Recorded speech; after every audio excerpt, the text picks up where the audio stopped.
Welcome, everybody, to another Oklahoma Archery podcast. I'm Neil Cooley, and we've got Juan Palacios with us today.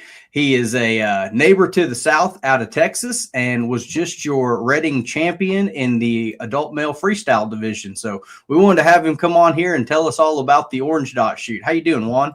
Doing good. How about yourself, Neil? Man, pretty good. I wish I would have been coming back from California all last weekend. I'll tell you that much. Yes, sir. It was fun. Is that your first trip out there?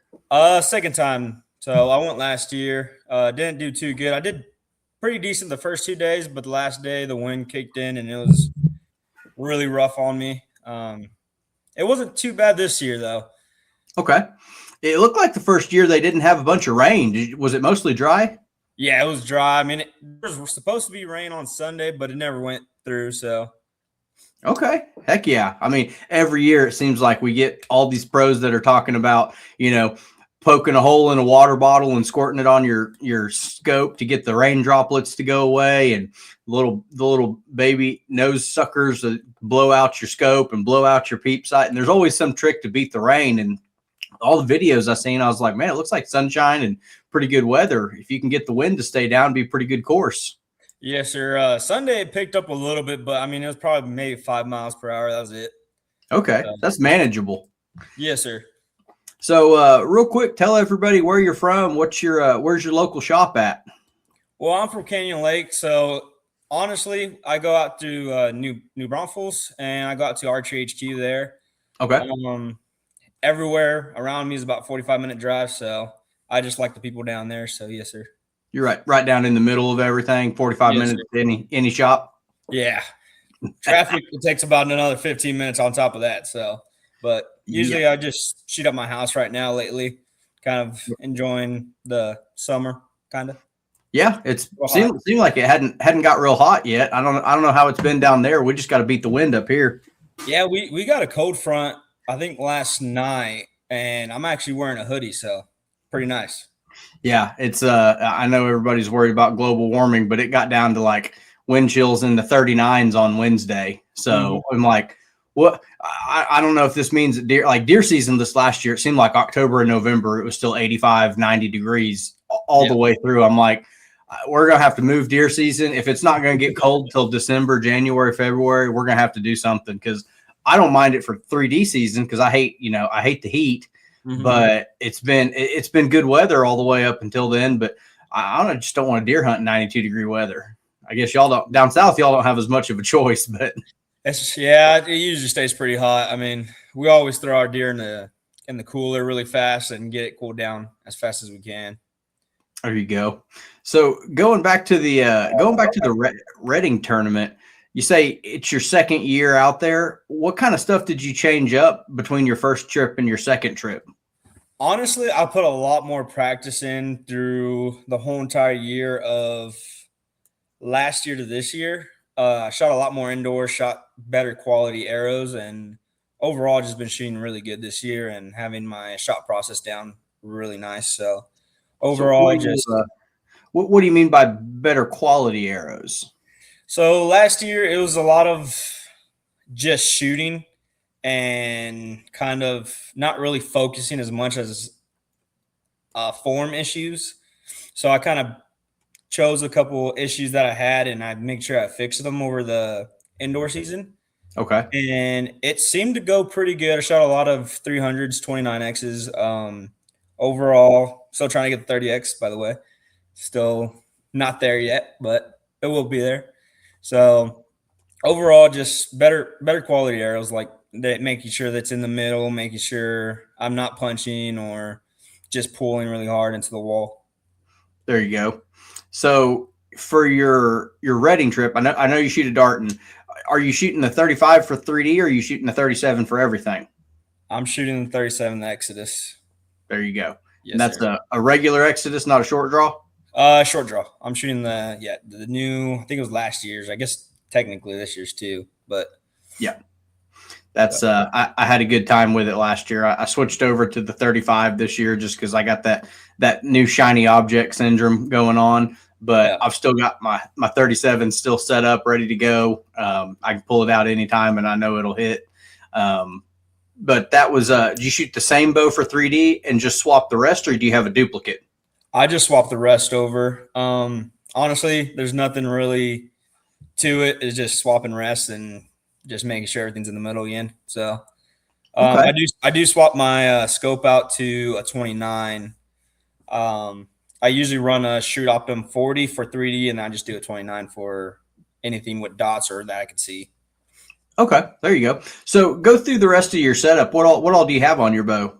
Kind of take us through the overview. So Conquest bars, and then I shoot X impacts for long distance, and then 25s for 3D. And I have what do I have on my rest? It is the Spot Hog swap rest, I think it's called. Something like that. Edge swap. Edge swap, yep. And then I have a bowfinger sight and then shrewd scopes. You've been hanging out with Bryce Talley way too much. He's the one that got me started pretty much. So yeah, he had me trying a blade for a couple weeks last year, and I texted him back. I was like, dude, I'm throwing the Hamsky back on it. I can't do it anymore. He's like, but it's so easy. And I was like, yeah, no, it's just not. What it ended up being is I was shooting a little bit underspined on my 27s. I was shooting a 70-pound bow with 350 spines and a buck 40 in it. He's like, yeah, probably a little bit light. You probably need to bump down to a 300. So by the time I switched the rest back over, I dropped down to 300 spine, added a bunch of point weight, and I was like, this is working a lot better. I probably could have fixed the arrow and left the rest alone. But you got to have something to blame, you know. You got to have a scapegoat. Exactly, 100%. Man, so you swap the rest out. You shoot your X impacts. I'm guessing that's 350 spine. Yes, I shoot a 350 spine. I have 140 up front, and it's cut down to 28-inch carbon to carbon. And then 4 fletching with Flex 187s.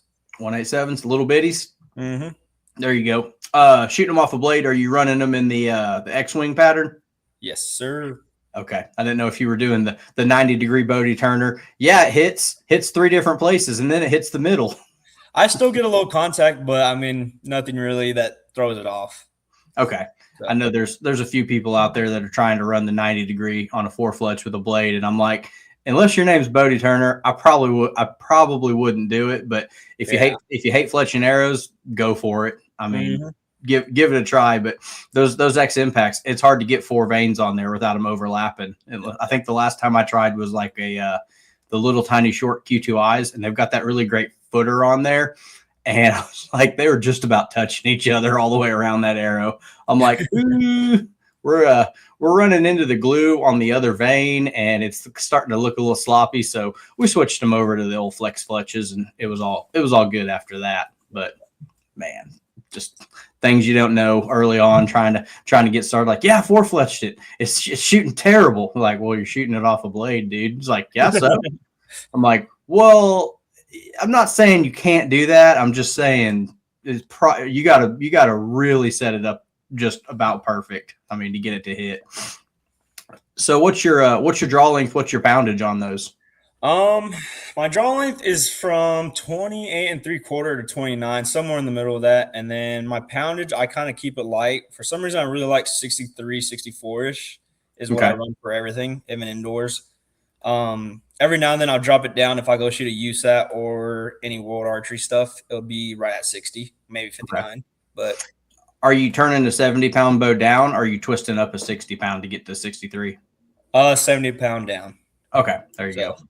I put about 9 twists in my 60 and got it to 64 last year, and I was like, perfect. But I was trying to get draw length out of it, is what I was trying to do, and it just ended up at 64 pounds. I'm like, okay, fair enough. I like it. It was blazing. My 37, I think, based on the chrono last year, was faster than my Tritech. And I think I'm one of the only people, because I shoot the short draw also. I'm about 28 and a half, 28 and 3/4, somewhere in between there. And I was getting 284, 285 out of that. And out of the same bow, I'm in the low 280s with my Tritech. So that 37's got some speed to it. It's got some zip. Yeah, I can't get speed out of mine for some reason. I don't know if it's just not shooting it with high poundage or anything, but I'm right at, like, for my skinnies, I'm at like 277, 280, somewhere around there. Mm-hmm. And then for 3D, I'm at like 272. I run heavier arrow too, so that also doesn't help. So you were in 45 with me last year, and you and Bryce both up and left on us. Yeah, I figured I shot. I think all the ASAs last year, all the national ones, and I was like, you know what, I don't want to stay here. I was like, I'm just gonna move out to K50, and then end up being a good decision. Yeah, I was gonna say you just was it Benning or Minden that you just won? It was Foley. Foley. Okay, Yeah. I knew I saw you up there. I was like, man, he was down here beating on all of us, and now he's beating on the K50 guys. So Yeah, everything felt really good. I felt like I couldn't really miss, but I was having these little low, like IBO kind of area, like just out a quarter inch maybe. mm-hmm. And I ended up moving my rest up a little bit, see if I could catch a couple more. And now I'm kind of having a tough time finding it back at where it was. So hopefully in the next week or two, I think London's next. I think London's next. Yeah. So I take it that you're shooting it mostly uppers then. yes. All you just call it in the beginning, all uppers unless you hear different? Not really. I used to be a lower guy until I think it was Coleman last year when I was shooting K45, and then I just kind of whatever I could really see. Most of the times I can see the uppers a little bit better, but if the upper's clogged, then I'll try to go for a lower, unless if I can really see the upper, and then I'll just try to sneak it in there. There you go. And how much point weight is talking about kickouts?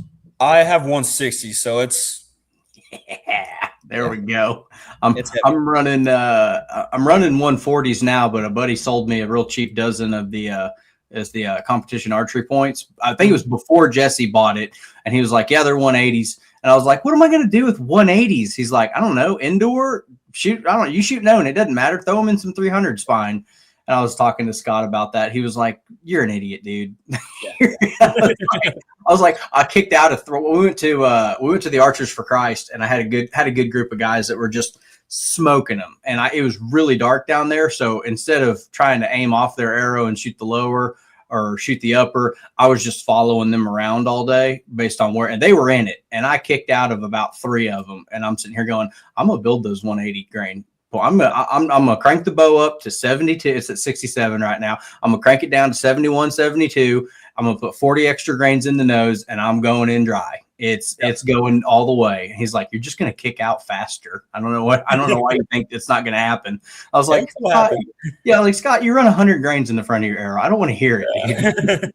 like I don't have to worry about the wind anymore. My kickouts will stay a 10 instead of an 8 or a 5. But it seemed like every direction. It didn't matter if I kicked out up or down or left or right. It was like, ooh, you're not gonna like that one.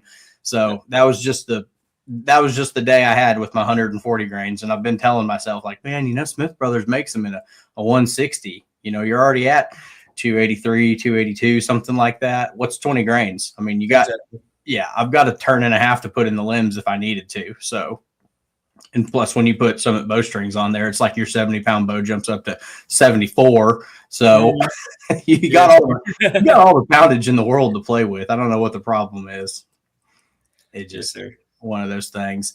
But you get being in K50, you get the extra 10 foot per second. So if you really were worried about it, you could crank it up. But you say you're going in the 270s, 280s for 3D? Yeah, I want to say it's low 270s. I've never had a problem with anything like accuracy wise with it. Mm-hmm. I did try a 280 something, I think, last year, and it just didn't seem as forgiving.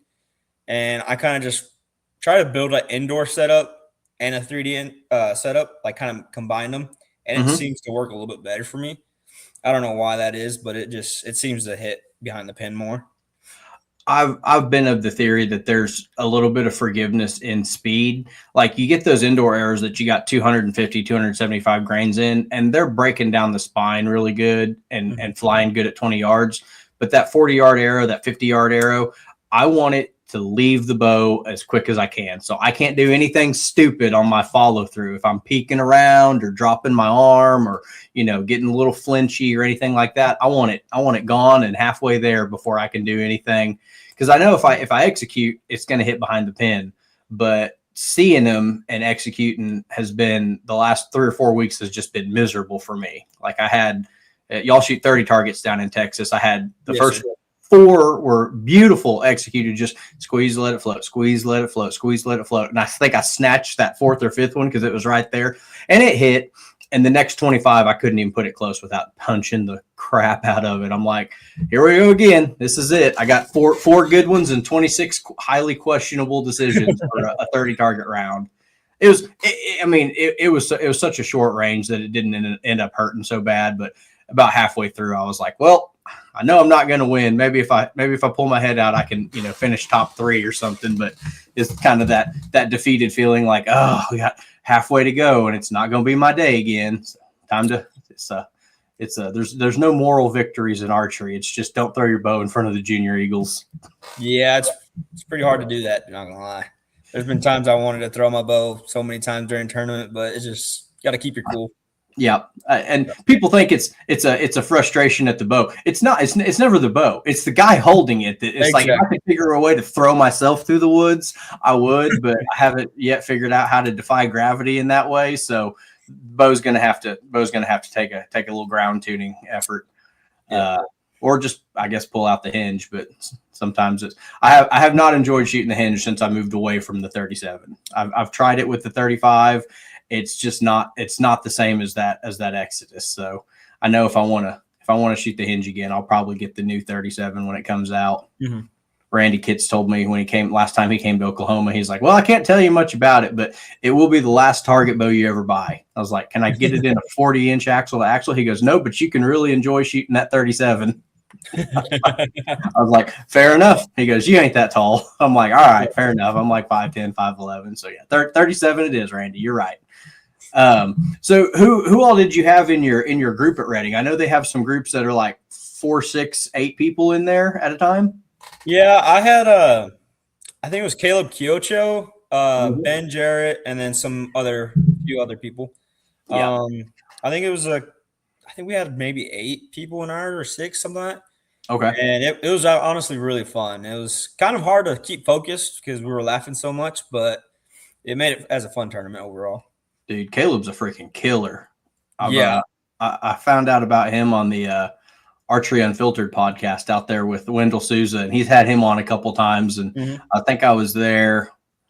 The last time he won Vegas, or I watched it. But dude's a hammer. I mean, I don't know if y'all got along and all in the group together. Or did you know any of them beforehand, or was it all just like, all right, I'll spend the next 3 days with you 7 dudes. Hope you're cool. So I knew almost everybody besides, I met Caleb in Memphis. So I knew everybody. I knew how they shot and how I would get along with them. Okay. And I knew with shooting with Caleb that I would be kind of going against him. And in my mind, overall, I knew he would make really good shots because he's a great archer. And I was kind of competing against him in a way where it would push me better, where I knew if I dropped one, there was a way he could catch up. So I made sure I had to keep my foot on the pedal and just keep pushing myself to make great shots. And I think the weekend before I left, I told my dad, I was like, I'm going to throw this tournament away. I'm just going to make sure I make great shots and keep them in the middle as long as I can. And I was like, whatever happens, happens. And so be it. So I told him, I'm throwing away. We'll see where it gets me. And overall, I think the day before I left, I knew something was wrong, and I knew it was kind of my sight tape. So I ended up fixing it there, and I think I was a couple feet off. I think I was low, or no, I was hitting high, so I had to add speed. So I ended up getting that figured out, and then it was able to hit the middle more after that. So what are you making your sight tapes on? Are you precision cut?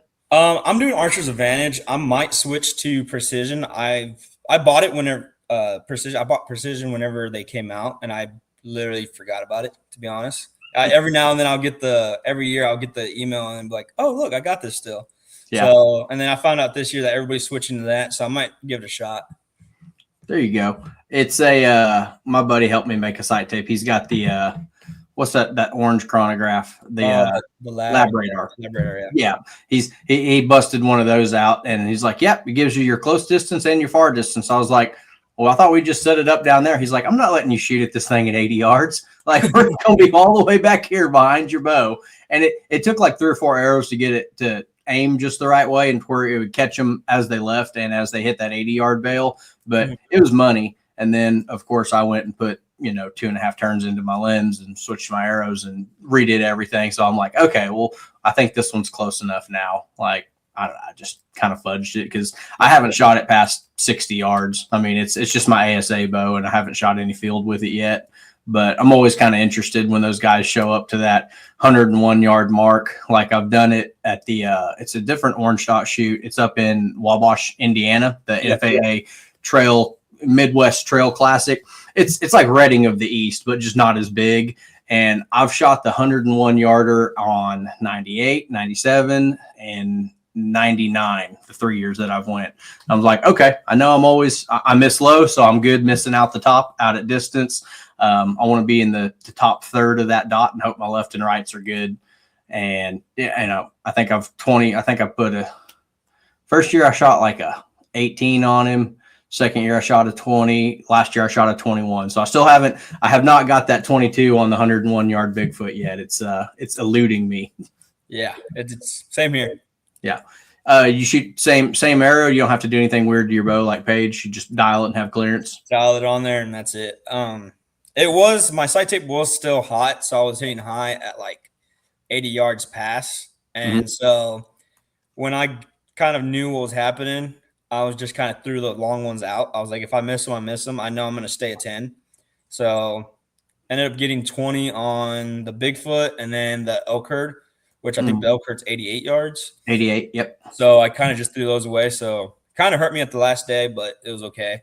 I knew I had plenty of room to play with. So I threw those away. And then everything else within 70 yards in was money. Yeah. The last time I went to the Indiana one, I hit all the long stuff and the short stuff just ate my lunch. We had these 2 old guys in my group. He was like, what the hell are you doing, son? And I was like, what? He goes, you hit the 77-yarder in the middle and you blow one out at 23 yards. I was like, it's all up here, man. The bow hits. The guy holding it, highly questionable. He's like, man, if you clean that short stuff up, you'd be, right there middle of the pack. And I'm like, that just ain't the way it happened, brother. Yes, so sir. What did your total score end up being? I know it's out of 1540 is cleaning it. 1540 is cleaning it. I dropped 9, so it was a 1531. That's smoking, dude. Yeah, how many points was second place behind you? After the last day, it was 1 point. So you needed every one of them then. Yeah. On the first day, I dropped 3. And then the second day, I dropped 1, but they had the wrong dot size on, I think it was a 40-yard pig. And it was a dot size too small. And I ended up just leaving the dot ever so slightly and broke on the edge of it. And that cost my point. But at the end of the day, they said that they're going to give everybody a 22. So I ended up technically cleaning it on the second day. And the third day is where I knew what I had to shoot, and I knew how many points I had to play with. So I didn't go in as aggressive, which I think it cost me kind of that little lead. I think I had 5 points to play with, and I knew they would at least drop 1. So I ended up dropping 6 that last day. Okay. So 3, 0, and 6. Still 9 down on that course is smoking score, dude. Yes, sir. I mean, I know the pros always keep the records, 1 down, 2 down, 3 down, that kind of stuff. So every year it's like, okay, who's going to clean it? It's going to be, I don't know if it's going to be, Kyle Douglas or Bodie. I mean, Bodie had that one 2 years ago where I think it was like the 8-yarder and he was on the very edge of the 8-person fan and he just looked at he didn't range it. He just looked at the number and he's like, yep, shot it right out I don't know if it was the top or the bottom or what. He goes, yeah, that being on the end of the line changed it about 1.5 yards to the total distance. And it's like, man, 1539 though, that's crazy.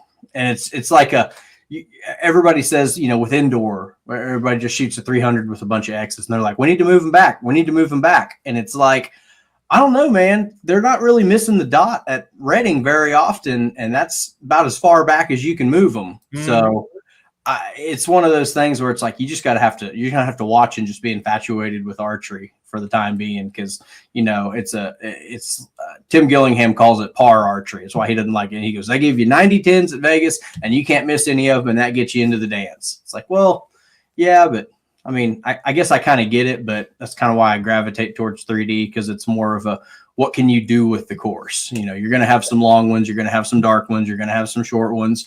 Just try to make a hand out of what you're dealt. Dot shooting has gotten so accurate over the past few years that it's like, man, I'm scared to even draw my bow back. What if I miss one of these? I'm out. I'm done. It's like, well, that's the game we play, dude. It's almost turning into indoors where you really can't drop any. Yeah. Like I know in field, it's been a few years since they started. Do y'all shooting field down there? I tried to. Bubba's is right here by me. I'm like 10 minutes away from Bubba's. I don't know if you know Bubba Bateman. But he has a course right here, field course, and it's a really nice course that I like, and I'll practice there sometimes. But he usually, I think this year he's doing 2 tournaments, and I think they're only one day though. So I think I missed the first one already, but I shoot a couple fields. I shot the field nationals last year. I really enjoy field, to be honest, because it's kind of the same thing as Reading. Yeah. There's a bigger target. Yeah. Do you run a fiber optic when you go shoot field, or do you put a dot in? I shoot a fiber optic. I shoot a 19 thou pin. Okay. I've tried green, I've tried blue. It just doesn't fly for me. If I'm shooting a dot, I got to put a dot in. But when I go on the orange dot sheets, I'm like, okay, yeah, fiber. Just take the sight off the 3D bow, throw it on, switch the tape, and we're good to go. Or scope, I guess, not sight. That sight tape's probably not. it's probably not good to 50, let alone 101. But yeah, I get what you're saying. And the field guys, I don't know how many years ago it's been, started counting X's, because everybody would just, I'm clean. Are you clean? Yeah, I'm clean. He's clean too. So they eventually started counting X's. I'm like, where's this going with orange dot? Like, are they going to have to throw one in there just for tiebreaker purposes? Or are they just going to be happy shooting off with it? Because what do they shoot off on is it the big uphill elk 88 yard? Okay. It's the 88 yard, the elk herd, I think it is. Yeah.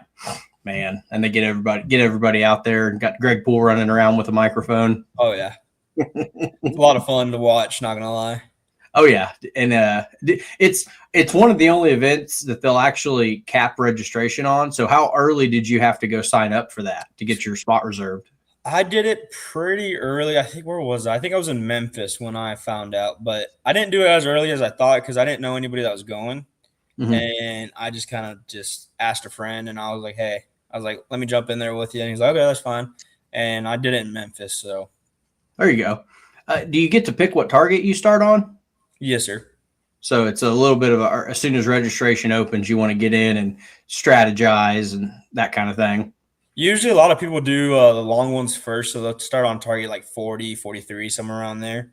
And then I think target 1 is where we started. And we kind of got 2 long ones for the day. And then I think the rest were within 40 yards or something like that. Okay.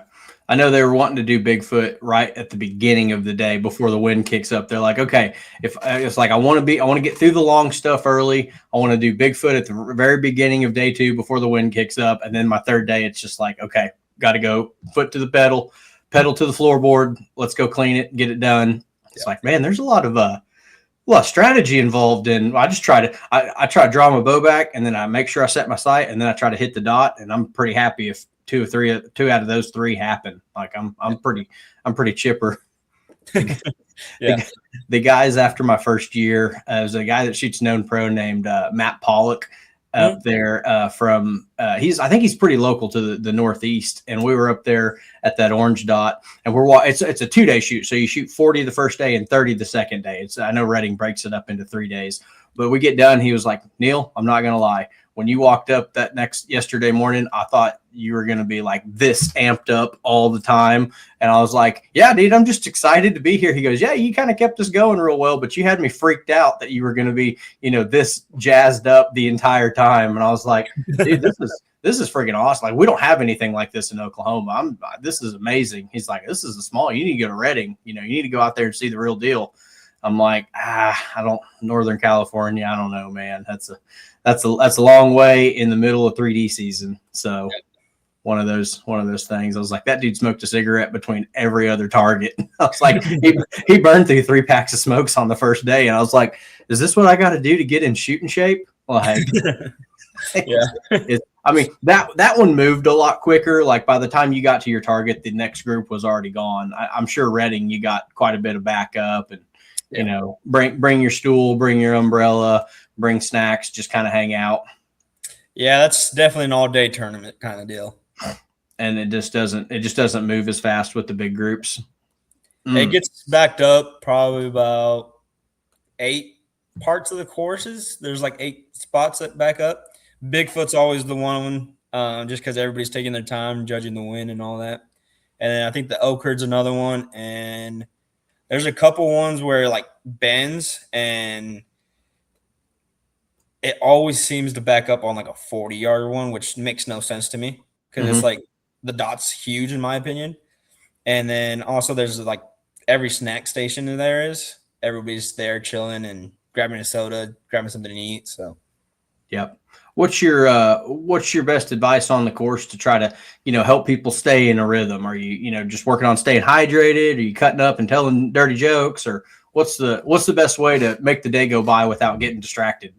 Honestly, just make sure your group is pretty fun. Make sure you take a friend with you and at least have a good time. Other than that, just kind of stay hydrated. I don't really drink a lot of water while I'm shooting. I usually take a water bottle and that was it. And then take snacks if you need it. If you feel a little shaky or you feel a little weak, take a couple snacks, eat them, and then really just have fun. And then as soon as you get to the stake, just make sure you're serious and take your time on each dot because every point counts there.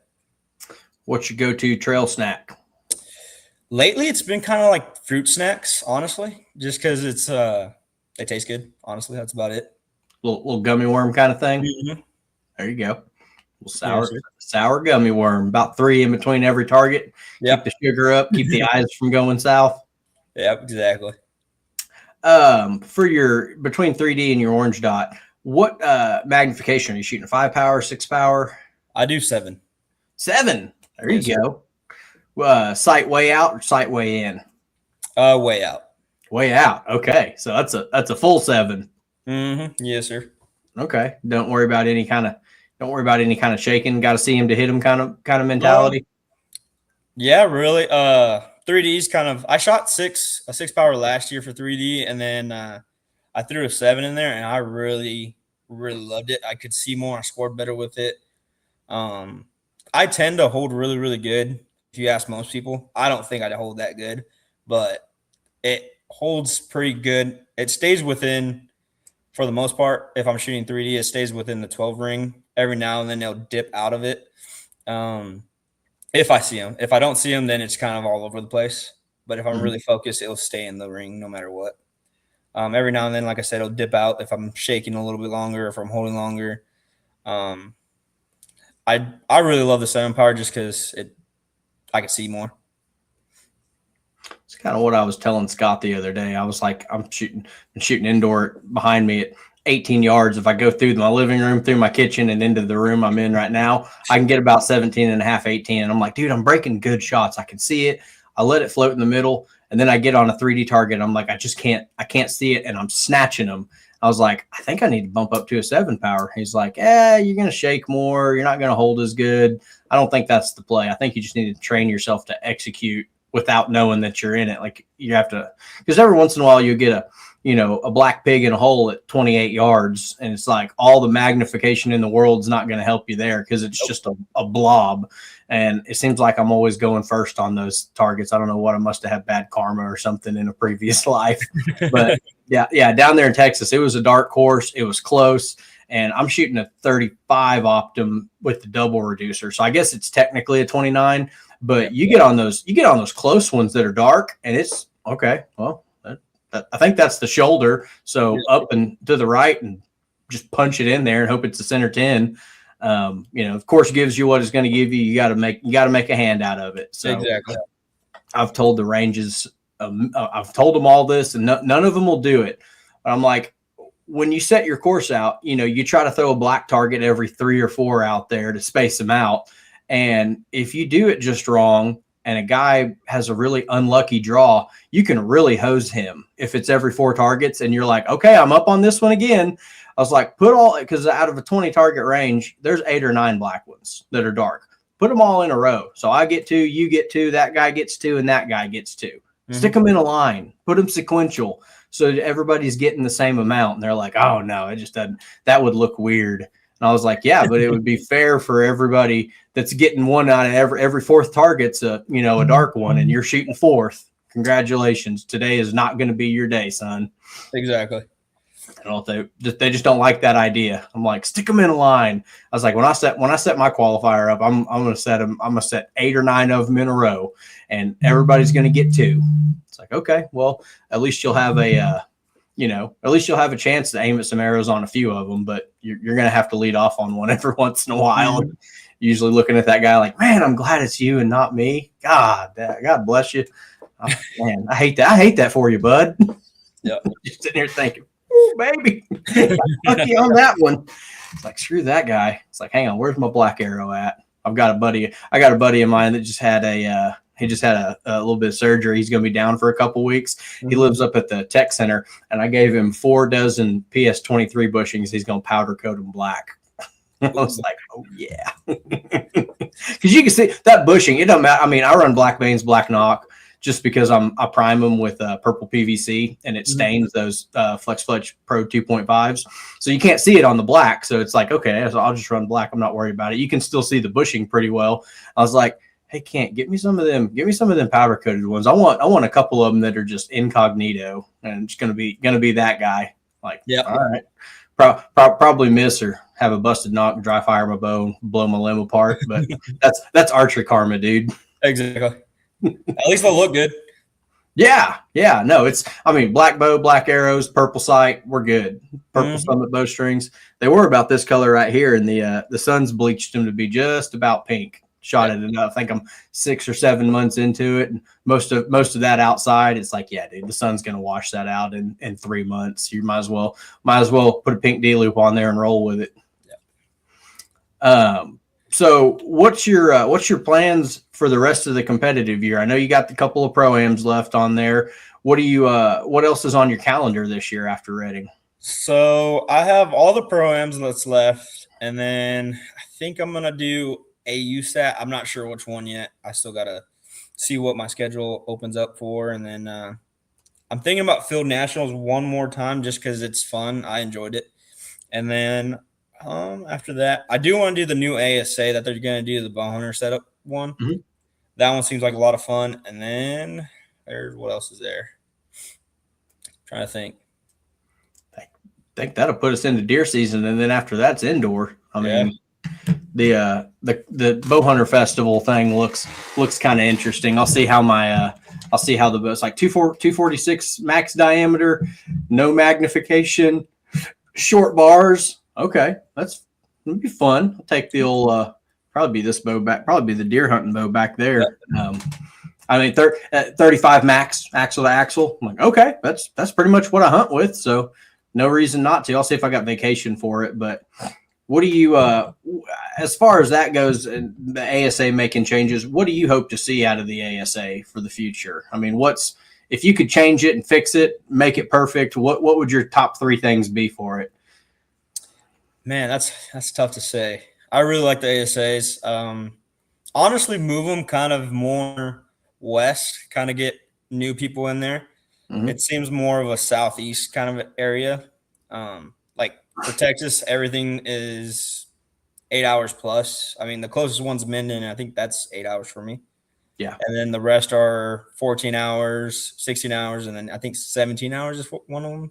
I think that's Metropolis or London, one of the two. Yeah, and then brutal. Yeah, it's a long drive. I think if they would move it more west, it would get more people like from California, everybody that shoots the orange dot stuff. Mm-hmm. And then honestly, just kind of open up kind of longer ranges would be kind of nice. Maybe go back to 60 is what I think. But other than that, I think that's pretty much it. I think they have a pretty good setup. It's good for what it is right now, but I know they're worried about the numbers not being there, and it's like, well, we're all Oklahoma and Texas are your two biggest ASA Federation states, and we're all driving 10 to 14 hours every. I mean, Minden's like 6 from us. That's the closest one, but everything else is 10 to 12, 14, 16 hours, and it's like, give us something out here, you know. And the thing I would do, I agree with the going back to 60. And I would give the 145 guys, I'd get rid of pins 40, make it pins 30, or call them all 100 because they can slide now. It's all 130, 145, and 160. And let them shoot it after the pros. And that's going to get more of those tack style guys in. Well, they want to air it out. Let them air it out. You only got to have one long course. But when they set that 60, they were doing it just for the pros, just one class, 40 targets. And they're like, sorry, we love you guys. We don't love you for 40 targets and you're the only one shooting it.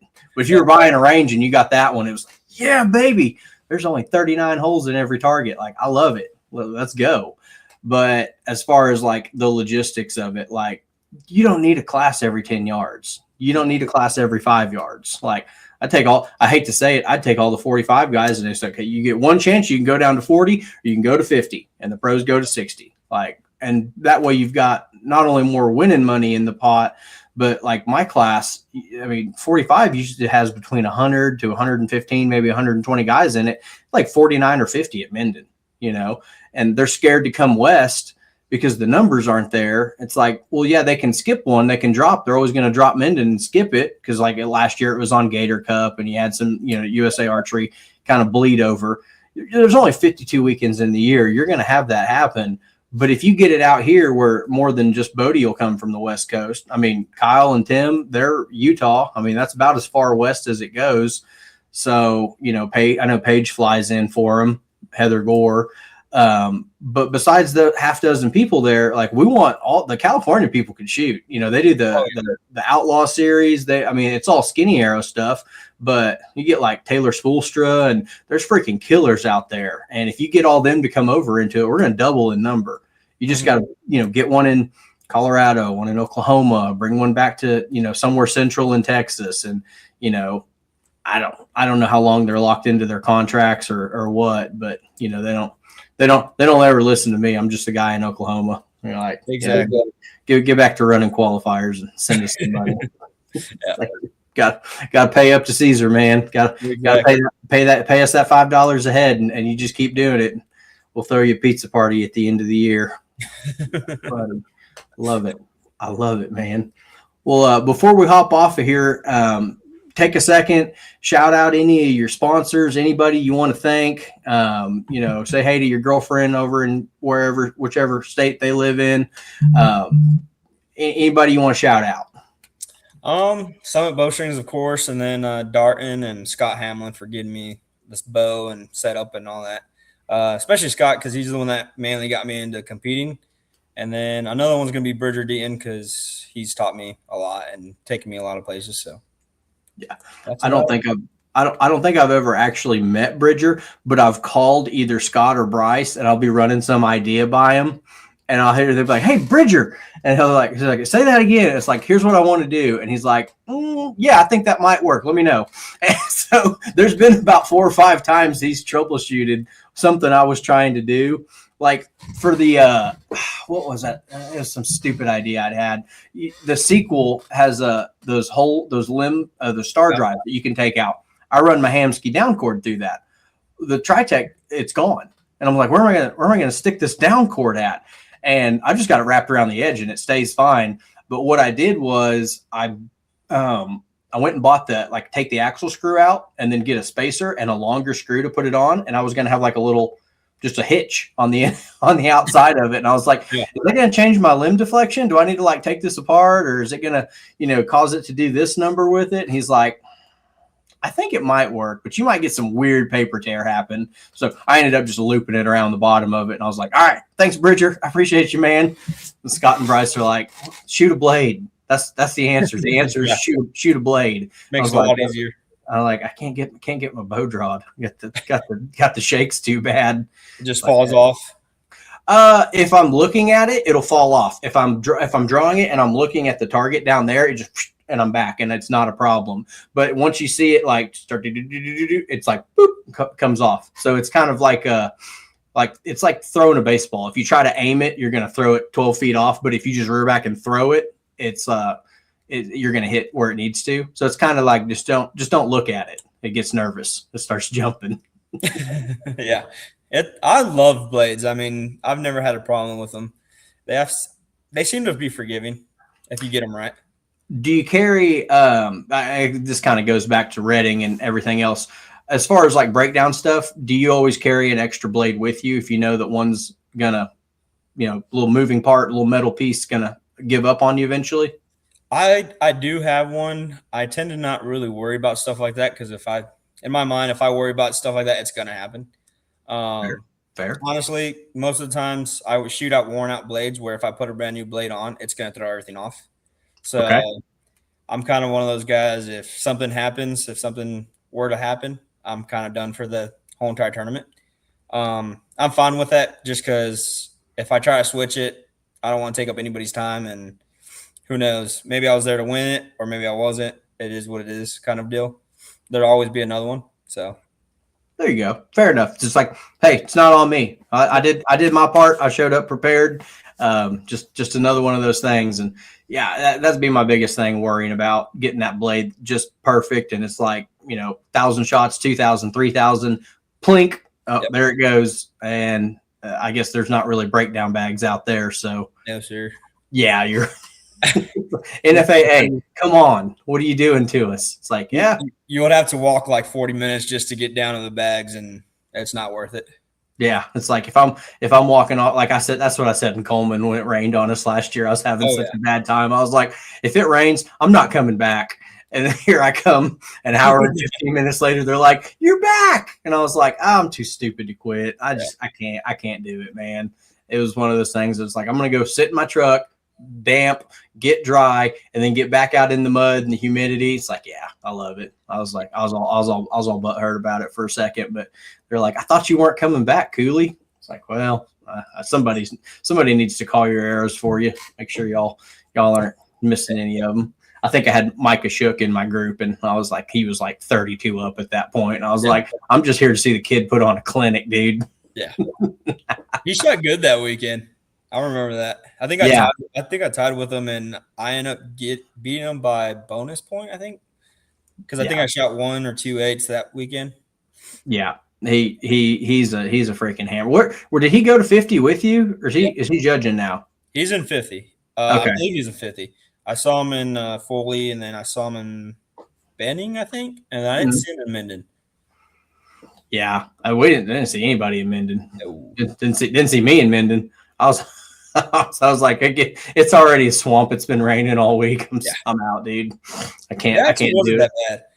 Yeah, it's last time we were there, and there was a cottonmouth right by the stake, and had Easton Greg walking up to it, and I grabbed the back of his jersey and went, and he was like, "Easy, bud, calm down." I think he was shooting right in front of me. He was first up. I was like, "Take a breath. Don't worry about that snake coming over there and crawling in your boot." We all had the little half rubber boots. I was like, "Oh man, I wish I had my knee highs right now." Mm-hmm. Like he was just curled up underneath the tree. Didn't bother anybody. He was laying there all day, but trying to look down there at that target 38 yards away and know that he's back there like 7 feet, just chilling. Like, oh no way. I think there was like 5 of them on the range that week or that weekend. Yeah, that we saw. Yeah, how many? The other ones that you walk over and don't see all day. Yeah, no, not a fan, dude. It's like, at least make it a big rattlesnake. At least you can see those. It's the little ones that you don't see till you're stepping over that's a problem. Mm-hmm. Oh man. Well, Juan, I appreciate you sitting down with us, man. Congratulations on winning Reading this year. I hope the rest of your season goes like you planned for it. And next time you win a big one, you come right back here and we'll do it all over again, man. Yes, sir. I plan on making one soon, so we'll see. All right, y'all. Be good. Yes, sir. Thank you.